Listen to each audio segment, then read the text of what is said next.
At 103 years of age, Mabel Lyons is the oldest woman in Salford. She remembered Salford during the Blitz and even knew L.S Lowry in her youth. But what does she do in her day-to-day life? I've been down to speak to Mabel. So you are 103, is that right? Yes. 103. That means you must have had a letter from the Queen. It's somewhere. Is it over there? Yes, the Queen's photo. The Queen's photo. Is that what it looks like? Is that what you received? Well, have a look. Shall I have a look? Have a look.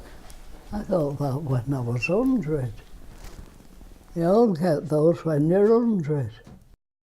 It's been 3 years since Mabel received her letter from the Queen. The 103-year-old still keeps Her Majesty's picture close to hand. Born during the Great War, Mabel remembers Salford during World War II as a living hell. Well, when I got married, I was 25. 25. What year was that in? And What was the year? 1940. 1940. Got married June 1940, the first year of the war. What was that like? Eh? What was that like Oh, to well, live it was through? just hell. Hell. I mean, it was terrible, the noise, because, I mean, where they lived, they were right next to Trafford Park. Right. And you see, the Germans were after Trafford Park. Ah. Well, Trafford Park was the largest industrial unit in the world. While Mabel has fond memories of growing up in Salford, she worries for young people today. It's unbelievable.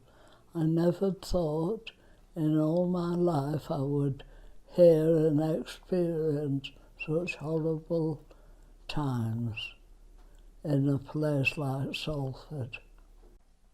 As a painter, Mabel got to know Lowry, but says Salford's most famous artist was simply an unassuming man. Well, I knew him through, I didn't know as he was anybody, only another man from Swinton. So Zach, how was visiting Mabel? Well, she was a lovely lady and she was very, very welcoming. She had a lot to say. Her memory was fantastic, given her age, and she was lovely. She remembered a lot about the Blitz, the Manchester Blitz, and she was very, very pleased with her letter from the Queen. She was very happy with that. There we go, the oldest woman in Salford.